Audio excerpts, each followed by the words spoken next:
Hi dear students, आप देख रहे हैं मेरा यूट्यूब चैनल स्वामी मनोज केमिस्ट्री।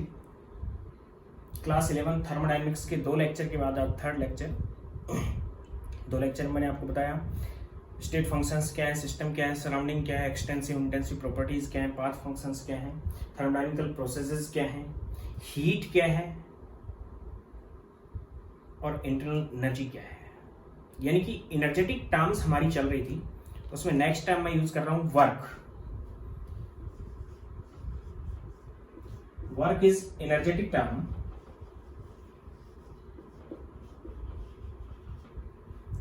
और एनर्जी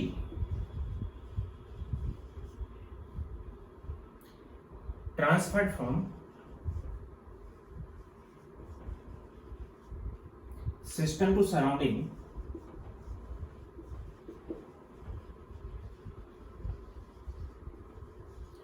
और surrounding to system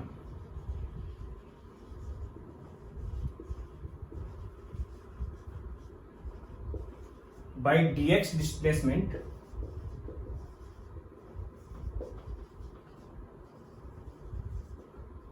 against F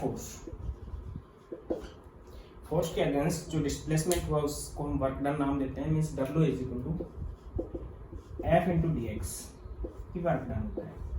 तो वर्क को हम यहाँ पे इरिवर्सिबल प्रोसेस और रिवर्सिबल प्रोसेस दोनों में कैलकुलेट कर सकते हैं। मैंने आपको पहले एक बता रखा है कि रिवर्सिबल में वर्क डन ज़्यादा होता है इरिवर्सिबल से।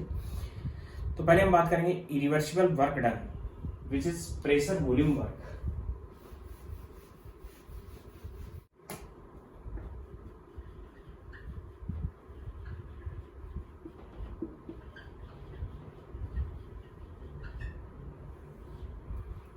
प्रेशर वॉल्यूम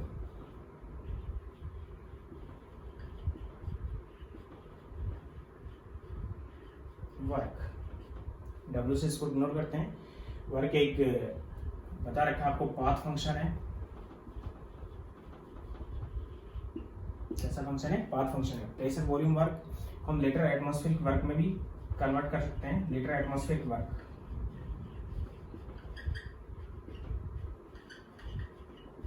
या पीवी वर्क। सपोज करूं कि आपके पास एक सिस्टम है स्टेट से,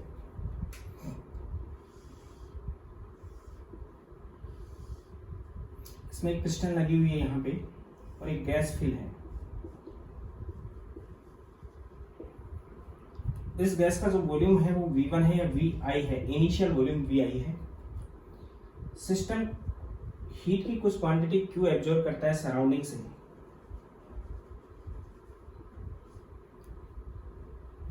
बाहर की तरफ जो प्रेशर है P है, अंदर का जो प्रेशर है P है। जब तक पिस्टन कांस्टेंट है, इसने ये हीट एब्जॉर्ब नहीं की, उससे पहले पिस्टन कांस्टेंट थी। इसका बेसिक रीजन था कि बाहर का और अंदर का प्रेशर सेम है। जैसे ही इसने क्या किया, हीट एब्जॉर्ब की, गैस एक्सपेंड होगी तो इंटरनल प्रेशर बढ़ेगा। इंटरनल प्रेशर बढ़ेगा तो पिस्टन ऊपर चली जाएगी। ऊपर जाके एक नई पोजीशन ले लेगी पिस्टन, और वहां पे भी इंटरनल प्रेशर P रहेगा और आउटर प्रेशर P। वहां पे दोबारा से दोनों प्रेशर इक्वल हो जाएंगे, तो एक नई पोजीशन पे आ गई और वॉल्यूम बढ़ के VF हो गया। सपोज करो कि इस पिस्टन का cross sectional area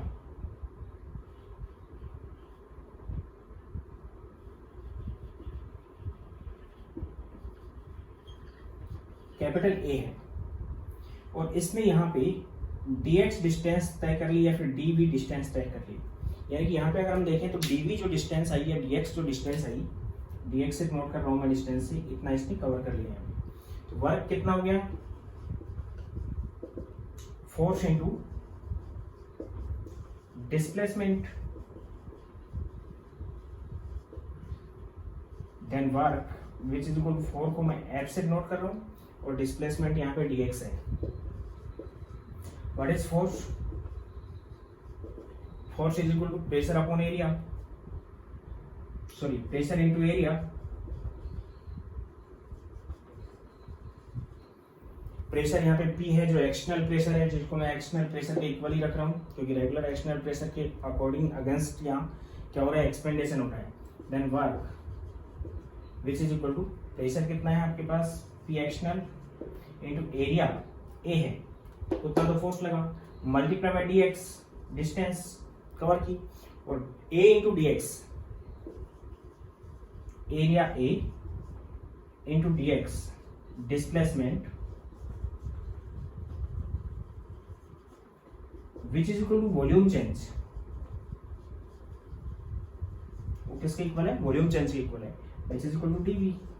then work done which is equal to P external into d v, यानी कि it is pressure volume work done.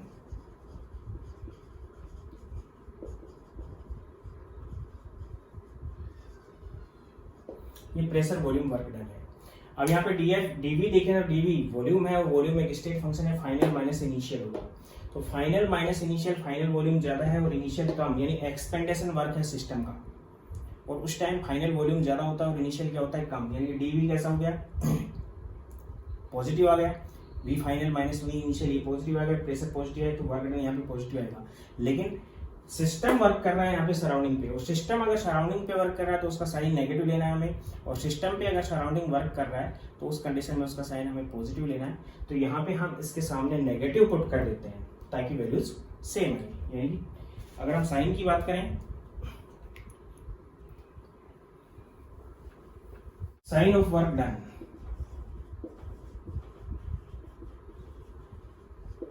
Number first, work done by system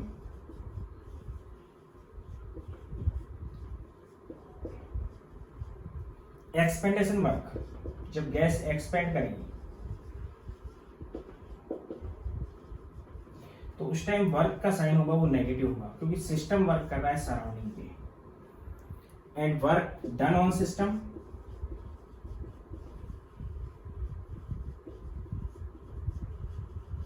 then compression work होगा,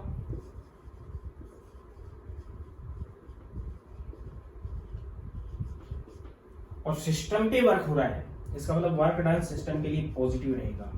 तो sign को estimate करने के लिए हमने जो वर्क निकाला which is work is minus P external into dV, ये पुट कर दिया हमने, क्योंकि इन केस ऑफ एक्सपेंडेशन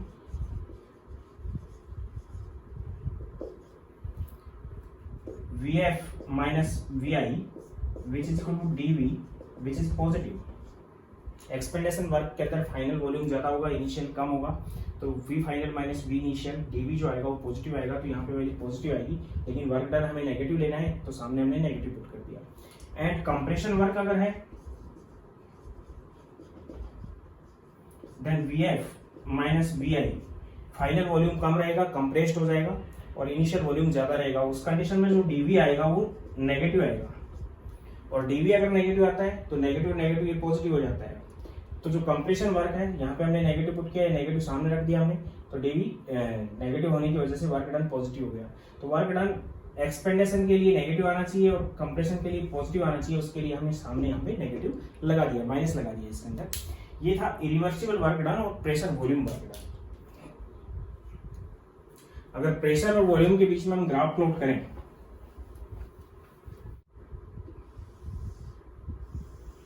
यहाँ पे हमने प्रेशर लिया है और यहाँ पे हमने वॉल्यूम लिया है, तो कंडीशन सपोज करो यह है कि इनिशियल से फाइनल तक की यहाँ पे पहुंच गया, ये प्रेशर था, यहाँ पे पी आई था या कांस्टेंट प्रेशर, प्रेशर है आपके पास P है और वॉल्यूम आपके पास V है। उस कंडीशन में एक्सपेंडेशन वर्क डन है क्योंकि वॉल्यूम यहाँ पे बढ़ रहा है। Then area under the curve,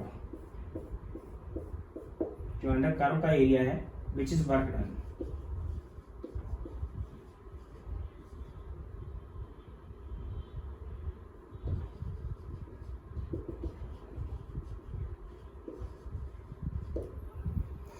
constant pressure पे हम प्रेशर चेंज करते जा रहे हैं तो वॉल्यूम बढ़ता जा रहा है, पर प्रेशर को हमने कम किया उस टाइम वॉल्यूम इंक्रीज हुआ। तो एरिया अंडर का जो कर्व आता है which is irreversible work done, इसको हम रिवर्सिबल आइसोथर्मल प्रोसेस के लिए भी कैलकुलेट कर सकते हैं।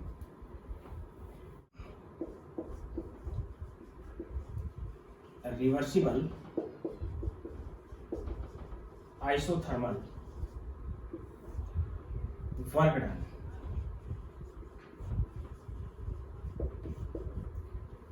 प्रोसेस हमें रिवर्सिबल लेनी है। रिवर्सिबल आइसोथर्मल में रिवर्सिबल जो प्रोसेस होती है वो बहुत ज़्यादा स्टेप्स में होगी, तो डीएक्स की जो स्टेप बनेगी बहुत छोटी छोटी डीएक्स बनेगी, जिनमें सबके साथ कैलकुलेट करते हुए हम उसको इंटीग्रेट कर देंगे।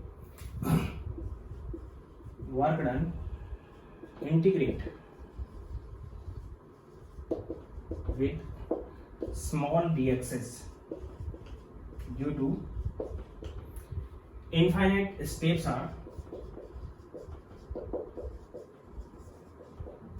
are formed in reversible process.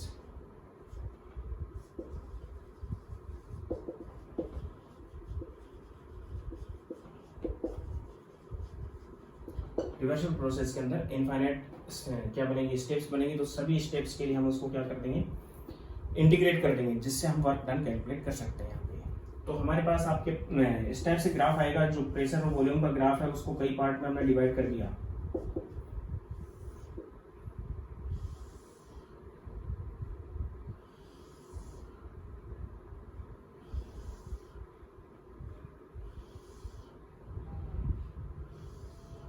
इस टाइप के बहुत से पार्ट्स में डिवाइड कर दिया और सभी पार्ट्स के लिए वर्क डन को हमने इंटीग्रेट किया, जिससे हम कंप्लीट वर्क डन कैलकुलेट कर पाएंगे इसका। तो एरिया अंडर द कर्व भी आएगा, लेकिन रिवर्सिबल वर्क डन है इसलिए बहुत से पार्ट बनाएंगे और सभी को हम क्या करेंगे, इंटीग्रेट करेंगे। वर्क डन है, work done is equal to minus P external जो हमने यूज किया है इंटू डीवी, वॉल्यूम यूज किया हमने, वो कितना है, डीवी है, ये मैं आपको बता चुका हूँ। वॉल्यूम के साथ साथ हम डिफरेंट टाइप से उसको क्या कर रहे हैं, इंटीग्रेट कर रहे हैं। तो उस कंडीशन में मैं इसको पुट कर सकता हूँ, W is equal to minus P external V1 to V2 dV, और P जो एक्सटर्नल है which is equal to nRT by V, जिसको हम यहाँ पे पुट कर देंगे। Then W is equal to minus nRT V1 to V2 यानी initial to final dV by V। Integration लेंगे तो W is equal to minus n R n T, T constant इसलिए बाहर निकाल लिया हमने क्योंकि टेम्परेचर कॉन्स्टेंट है, प्रोसेस को हमने आइसोथर्मल लिया है,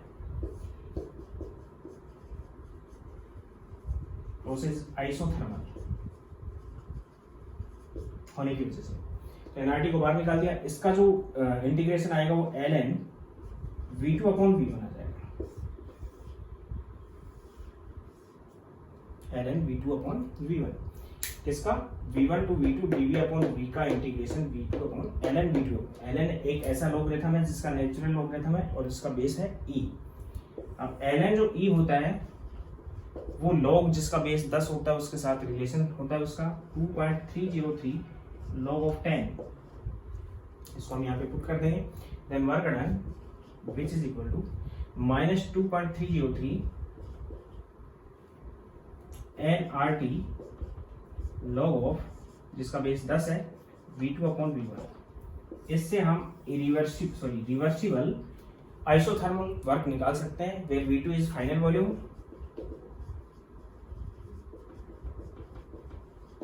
and V1 is initial volume. यहाँ पे हमने आइडियल गैस इक्वेशन यूज की क्योंकि रिवर्सिबल प्रोसेस एक आइडियल प्रोसेस है, इसलिए हमने यहाँ पे आइडियल गैस इक्वेशन यूज कर दी और प्रेशर को हमने इस टाइप से पुट कर दिया। इंटीग्रेट करने के लिए ये आएगा आपके पास। अगर प्रेशर चेंज है तो उस कंडीशन में V1 या V2 upon V1 is equal to P1 upon P2, क्योंकि प्रेशर और वॉल्यूम एक दूसरे के इनवर्सली प्रोपोर्शनल होते हैं। तो हम इसको वॉल्यूम की टर्म को प्रेशर की टर्म से भी रिप्लेस कर देते हैं, लेकिन जहाँ V2 है वहाँ P1 आ जाएगा और जहाँ V1 है वहाँ पे P2 आ जाएगा। तो इस वर्क डन को हम लिख सकते हैं, work done is equal to minus 2.303 nRT log of P1 upon P2 also. अगर प्रेशर चेंज है उस कंडीशन में इससे निकालेंगे हम, और अगर वॉल्यूम चेंज है उस कंडीशन में इससे निकालेंगे हम। ये था reversible isothermal work done. Suppose कि आपको एक क्वेश्चन दिया गया है जिसमें आपको बताया गया है कि एक सिस्टम है वो एक्सपेंड कर रहा है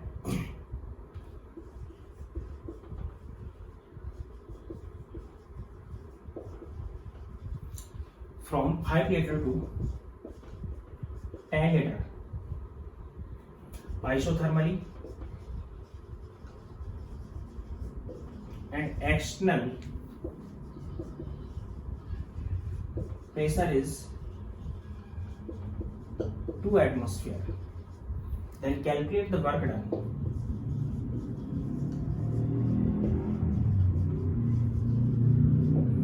वर्क डन कैलकुलेट करना है इरिवर्सिबली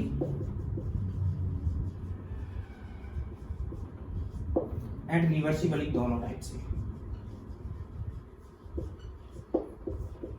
आइसोथर्मली है इरिवर्सिबल प्रोसेस में भी और रिवर्सिबल प्रोसेस में भी। उस कंडीशन में हम बता सकते हैं कि इरिवर्सिबली जो वर्क डन होगा वो तो हो जाएगा work done is equal to minus P into dV, and minus P is 2 atmosphere and dV is 10 minus 5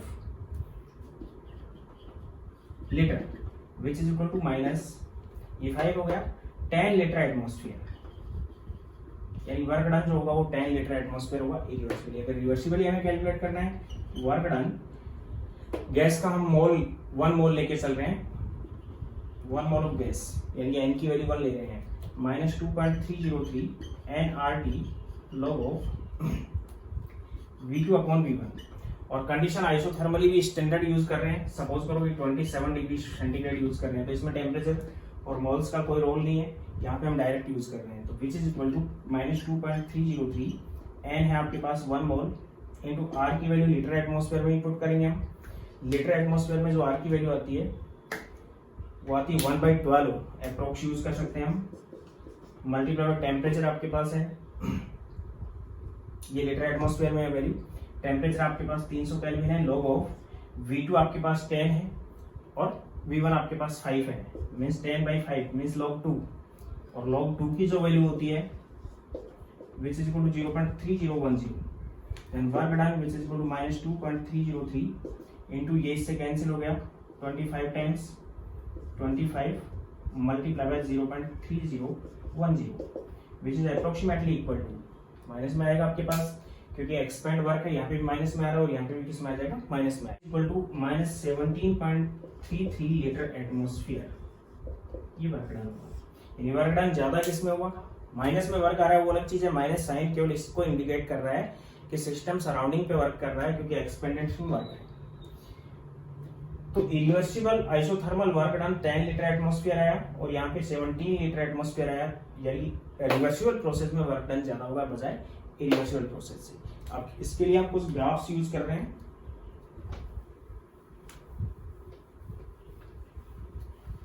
बीच में ग्राफ इस टाइप से दिया गया है,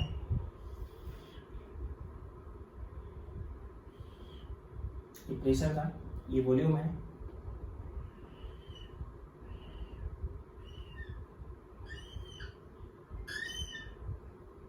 इस टाइप का एक ग्राफ दिया गया है। यहाँ प्रोसेस ए से स्टार्ट हुई, बी पे गई, सी पे गई, डी पे गई, ई पे गई, एफ पे गई और वापस ए पे आ गई, यानी प्रोसेस हो गई साइक्लिक। तो आपको प्रोसेस को आइडेंटिफाई करना है। आपसे बता दिया गया कि temperature of A, B and F are T1 and C, D and E are T2। Process को आइडेंटिफाई करना है। हम देखेंगे कि ए और बी का टेम्परेचर सेम है और प्रेशर भी सेम है, यानी कि ए टू बी अगर हम देखते हैं then it is isothermal and isobaric process.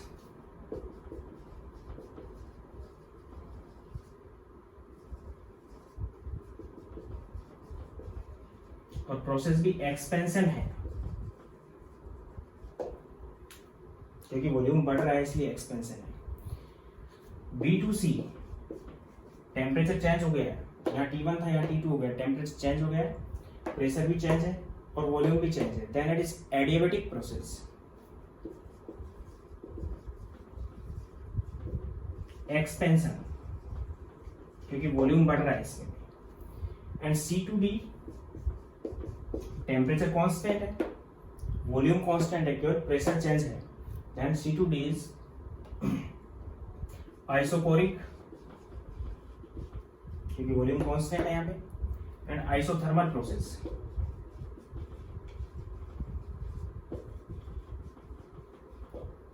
D2E temperature same है तो आइसोथर्मल होगी और वॉल्यूम कम हो रहा है, प्रेशर कांस्टेंट है, प्रेशर सीधा आ रहा है ये, तो प्रेशर भी क्या है सेम है, then it is isothermal and isobaric. Compression क्यों नाम दिया हमने, क्योंकि वर्क कम, सॉरी वॉल्यूम इसमें कम हो गया है।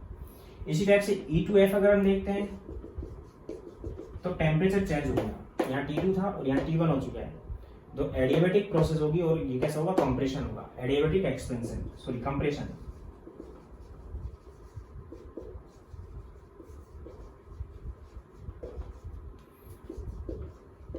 F2A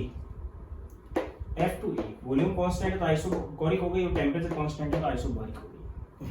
टेम्परेचर कांस्टेंट है तो आइसोथर्मल हो गई, वॉल्यूम कांस्टेंट है तो आइसोकोरिक हो गई। आइसोकोरिक आइसोथर्मल प्रोसेस, इस टाइप से हम प्रोसेसेस को आइडेंटिफाई करेंगे। अब वर्क निकालना है हमें, तो वर्क को एरिया अंडर द कर्व होता है, तो वर्क डन इस टाइप से, अगर ग्राफ दिया गया है तो इस टाइप से हम कैलकुलेट करेंगे उसको। एक साइड में आपको प्रेशर दिया हुआ है, एक साइड में वॉल्यूम दिया हुआ है। वर्क डन कैलकुलेट करना है आपको। सपोज करो प्रेशर यहाँ पे दे दिया 1 एटमॉस्फेयर, यहाँ पे दे दिया 2 एटमॉस्फेयर। यहाँ पे प्रोसेस स्टार्ट हुई विच इज 1 लीटर,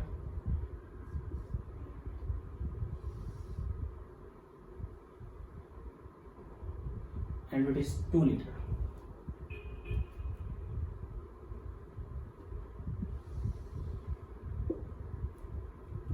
एटमॉस्फेरिक, यहाँ पे 1 एटमॉस्फेरिक है और यहाँ पे 2 है। प्रोसेस यहाँ से यहाँ चल रही है, ध्यान देना इस चीज पे। तो उस कंडीशन में यहाँ पे प्रेशर ज्यादा था, वॉल्यूम कम था, प्रेशर कम हुआ, वॉल्यूम बढ़ गया। तो प्रेशर अगेंस्ट किस प्रेशर के अकॉर्डिंग कर रहे हैं हम, 1 एटमॉस्फेरिक प्रेशर के अकॉर्डिंग कर रहे हैं, क्योंकि बाहर का प्रेशर 1 होगा तो उस कंडीशन में वॉल्यूम एक्सपेंड होगी गैस और वॉल्यूम बढ़ चुका होगा इसका। तो 2 एटमॉस्फेयर से 1 एटमॉस्फेयर लिया, बाहर का हमने प्रेशर 2 एटमॉस्फेयर पे था, तुरंत हमने उसको 1 एटमॉस्फेयर किया, तो एक्सपेंड करें गैस 1 लीटर से 2 लीटर तक। तो यहाँ पे जो आपके पास आएगा work done,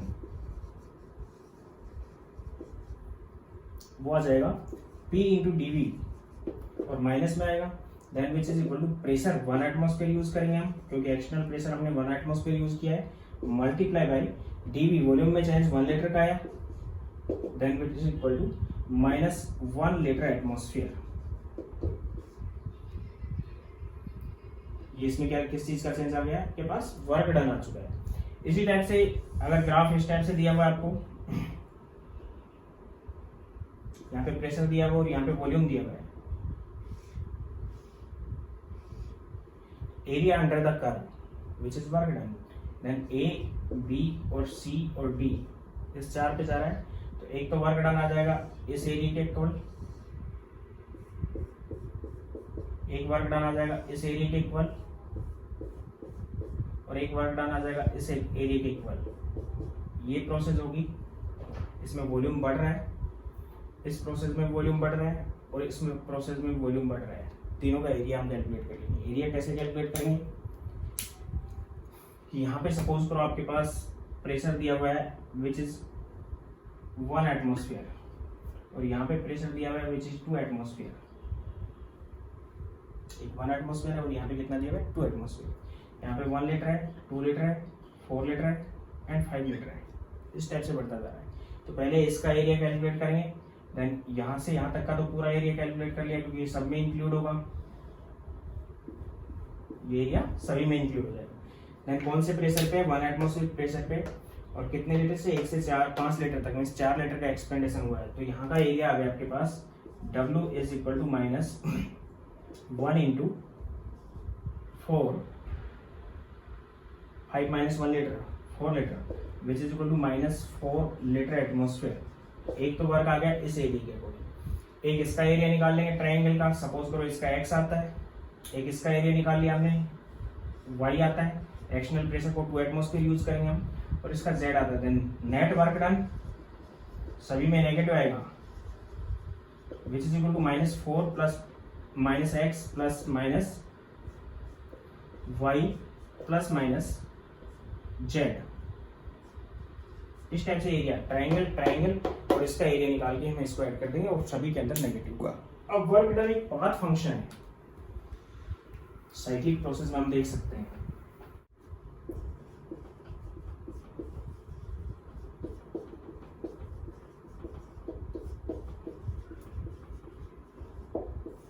work done is path function. किस टाइप से कैलकुलेट करेंगे हम, कि सपोज करो यहाँ पे प्रेशर है और यहाँ पे वॉल्यूम है, दोनों के बीच में इस टाइप का एक ग्राफ बना हुआ है, तो इसके अंदर का जो एरिया आएगा विच इज वर्क डन, और जो कि जीरो नहीं है, इसलिए वर्क डन जो होता है साइक्लिक प्रोसेस के अंदर उसकी कोई ना कोई वैल्यू होती है, वो जीरो नहीं हो सकता। साइक्लिक प्रोसेस के अंदर वर्क होता है, इसका मतलब पाथ से डिपेंड करता है, जबकि बाकी की जो स्टेट फंक्शंस होते हैं उनकी वैल्यू जीरो हो चुकी होती है साइक्लिक प्रोसेस में। अब इसमें भी एक चीज है कि अगर आपको एरो इस टाइप से दिया है then it is एक्सपेंडेशन work,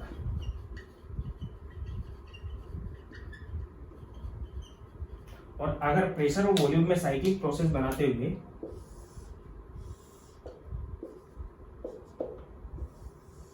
arrow इस टाइप से दे दिया गया, तो एरिया अंडर कर्व सर्किल का जो एरिया होगा वो वर्क डन होगा।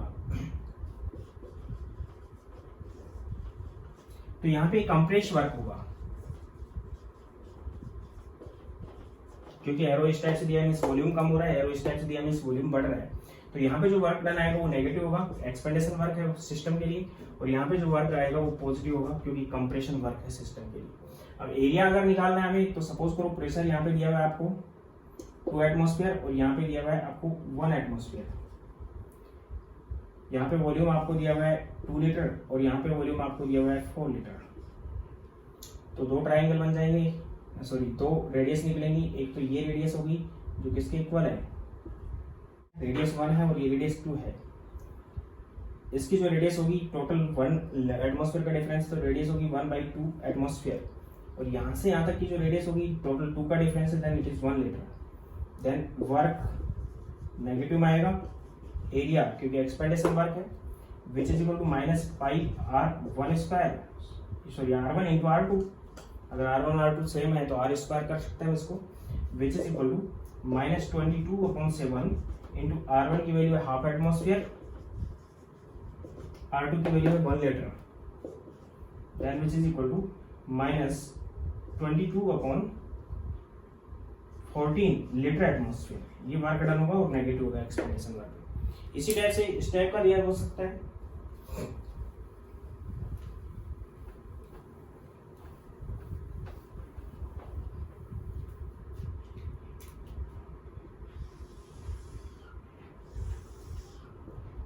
यहाँ पे प्रेशर दे दिया आपको, यहाँ पे वॉल्यूम दे दिया,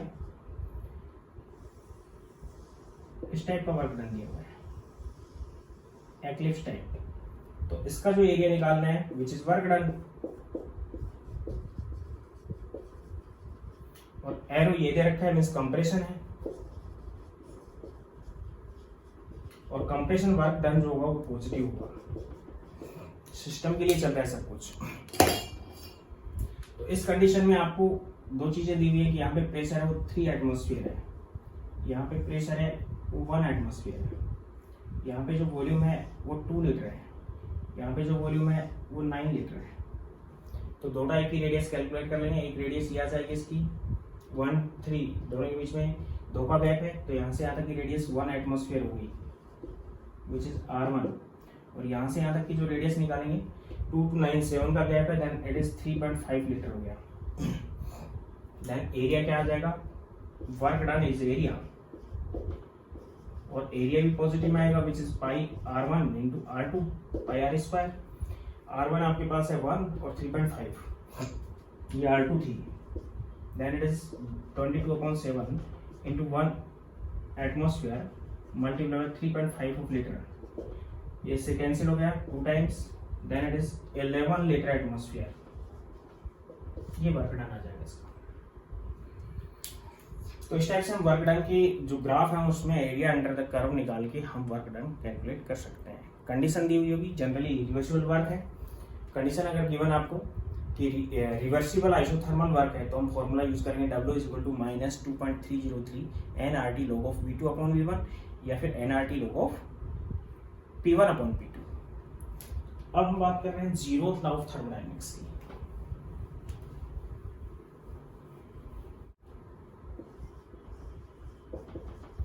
जीरोथ लॉ ऑफ थर्मोडायनेमिक्स।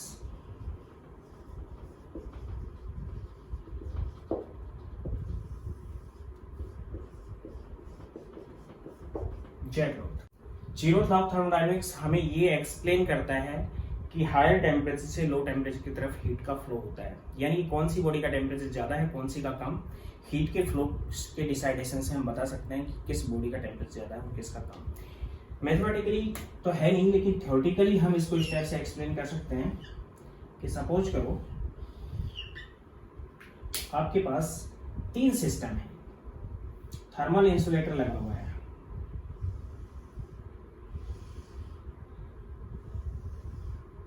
ये थर्मल इंसुलेटर है, यानी कि बाहर की हीट अंदर और अंदर की हीट बाहर नहीं आ सकती।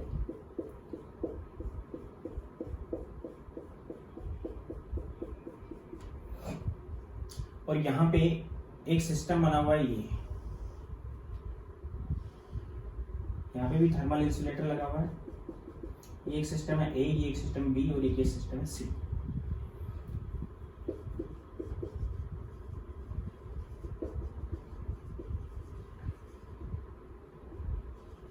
थर्मल इंसुलेशन है इनके बीच में, ए और बी के बीच में प्रेजेंट है और बाहर की तरफ से भी तीनों के बीच में प्रेजेंट है। 3 सिस्टम है ए, बी एंड सी, लेकिन सी ए के साथ कांटेक्ट में हीट ले सकता है, दे सकता है, सी बी के साथ भी कांटेक्ट में हीट ले सकता है, दे सकता है।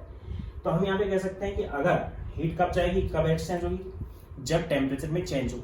अगर टेम्परेचर सी का ज्यादा है, ए और बी का कम है, तो फाइनली क्या हुआ, सी हीट को ए और बी को देगा, सी का टेम्परेचर डाउन आएगा, ए और बी का बढ़ेगा, फाइनली तीनों का टेम्परेचर इक्वल हो जाएगा।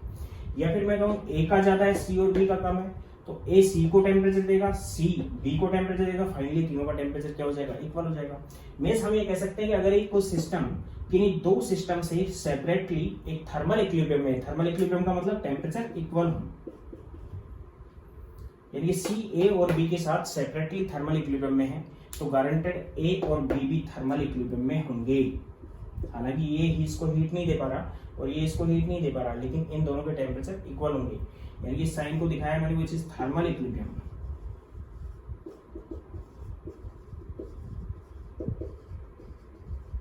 तो हम लिख सकते हैं इसको, when A system is present in thermal equilibrium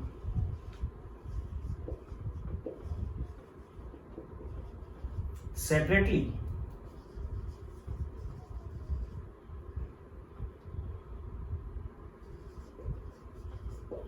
with other 2 systems,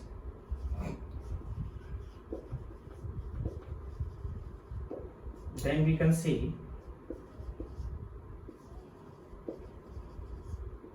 that other 2 systems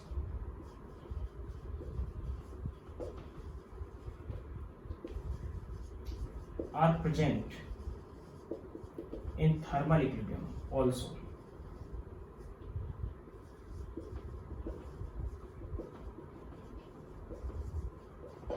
कहने का मतलब है कि जब एक सिस्टम की 2 सिस्टम्स के साथ थर्मल इक्विलिब्रियम में होता है, तो वो दोनों भी आपस में थर्मल इक्विलिब्रियम में होते हैं, zero law of thermodynamics.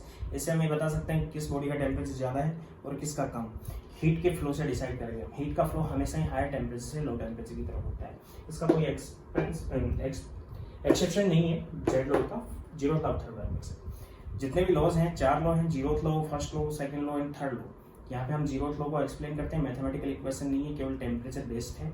Second is first law of thermodynamics.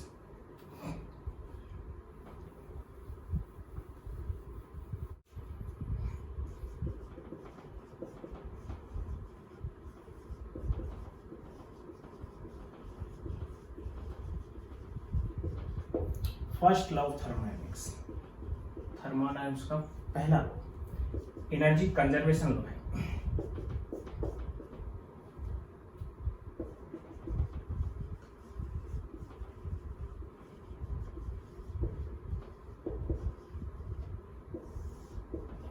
क्या है एनर्जी कंजर्वेशन लॉ? कि यूनिवर्स की एनर्जी कांस्टेंट है, एनर्जी एक फॉर्म से दूसरी फॉर्म में कन्वर्ट हो सकती है। एनर्जी को ना तो डिस्ट्रॉय किया जा सकता और ना ही उसको क्रिएट किया जा सकता है। Energy of universe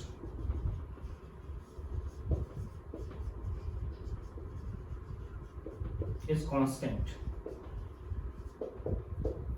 cannot be created,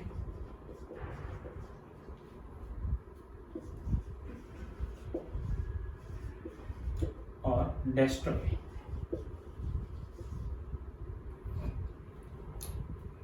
It can convert one form to another. एक फॉर्म से ये दूसरी फॉर्म में कन्वर्ट हो सकती है। तो इसकी मैथमेटिकली पूरे यूनिवर्स की एनर्जी जो है कांस्टेंट है और एक फॉर्म से दूसरी फॉर्म में कन्वर्ट हो सकती है। एनर्जी को हम क्रिएट नहीं कर सकते और डिस्ट्रॉय नहीं कर सकते। It is first law of thermodynamics और इसका कोई एक्सेप्शन भी नहीं है। जिस टाइप से फैन चल रहा है तो उसमें एक टाइप की एनर्जी है। कौन सी एनर्जी है? इलेक्ट्रिक एनर्जी है। वो मोटर लगी हुई मैकेनिकल एनर्जी में कन्वर्ट हो रही है, तो अपने आप हो रही है उस कंडीशन में मोटर बना के देखें हमने। इस टाइप से जो इलेक्ट्रिक जनरेटर होता है उसमें मैकेनिकल एनर्जी केमिकल एनर्जी में कन्वर्ट होती है। तो अभी यहाँ पे मैं कंडीशन बात कर रहा हूँ कि सपोज करो कि एक सिस्टम आपके पास इनिशियल स्टेज पे है ये, इसकी जो गैस भरी हुई है इसमें और गैस की इंटरनल एनर्जी E1 है। इंटरनल एनर्जी मैं आपको बता चुका हूँ कि गैस के अंदर प्रेजेंट सारी एनर्जीज का सम वो है इंटरनल एनर्जी, वो है E1। इसका वॉल्यूम सपोज करो V1 है, इस पर प्रेशर P लगा हुआ है और इसने हीट की कुछ क्वांटिटी Q एब्जॉर्ब की। Q क्वांटिटी एब्जॉर्ब करने के बाद सराउंडिंग से स्मॉल क्वांटिटी ऑफ हीट इसने एब्जॉर्ब कर लिया और हीट को एब्जॉर्ब करने के बाद ये एक्सपेंड कर गया इसी एक्सटर्नल प्रेशर के about, then it is isobaric process. कैसे होगी? आइसोबारिक होगी। Q क्वांटिटी इसने हीट की एब्जॉर्ब की। तो ये जो Q क्वांटिटी हीट है यहाँ पे दो काम कर देगी। एक तो इस सिस्टम की इंटरनल एनर्जी को चेंज कर देगी। बाहर का प्रेशर तो P यूज किया हमने, एक्सटर्नल प्रेशर है। इसका वॉल्यूम V2 हो चुका, वॉल्यूम बढ़ गया क्योंकि हीट एब्जॉर्ब की है और इसकी जो इंटरनल एनर्जी है वो E2 हो चुकी है। It is internal energy.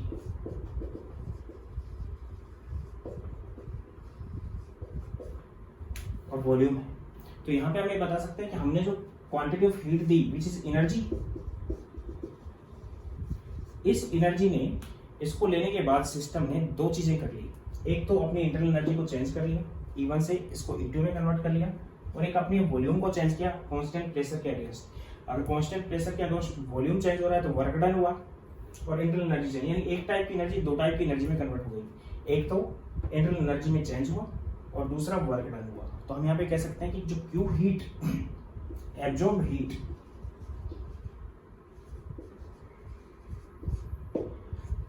जो कि एनर्जी थी एक तरह की, उसने क्या किया? एक तो इंटरनल एनर्जी में चेंज कर दिया E2 minus E1, changing in internal energy,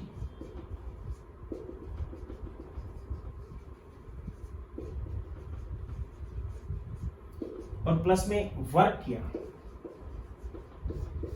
दूसरी किस में कन्वर्ट हुई हो? वर्क में। वर्क क्या आ गया यहाँ पे? P into dV, V2 minus V1, ये वर्क डन हुआ। कहने का मतलब है कि एक टाइप की एनर्जी दो टाइप की एनर्जीज में कन्वर्ट हो गई। एनर्जी को ना तो क्रिएट कर सकते ना डिस्ट्रॉय, यानी डिस्ट्रॉय नहीं हुई, दो टाइप की एनर्जी में कन्वर्ट हुई। तो इंटरनल एनर्जी में इसने चेंज किया। इंटरनल एनर्जी हम कैलकुलेट नहीं कर सकते लेकिन चेंज को हम कैलकुलेट कर पाएंगे यहाँ पे। और एक इसने वर्क किया, दो टाइप की एनर्जी में कन्वर्ट हो गई। तो मैथमेटिकली हम इसको लिख सकते हैं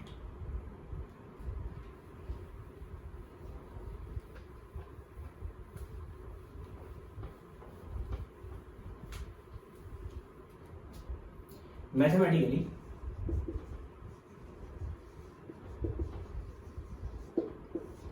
Q small amount of heat which is equal to E2 minus E1 और प्लस वर्क डन इसके इक्वल होगी स्मॉल क्वांटिटी ऑफ हीट, यानी कि आ गया Q is equal to delta E plus W। और वर्क डन जो होता है एक्सपेक्टेशन था, देन नेगेटिव रहेगा, तो हम इसको लिख सकते हैं Q is equal to delta E minus W। Minus में पुट कर देंगे, एक्सपेक्टेशन वर्क बताया मैंने अभी, W को इधर ले आएंगे तो delta E which is equal to Q plus W। It is mathematical equation of first law of thermodynamics.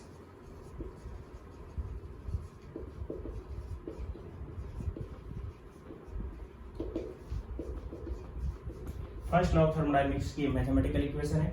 Internal energy heat और वर्क डन के सम के इक्वल होती है। साइन इसमें इंक्लूड है, ध्यान रखना।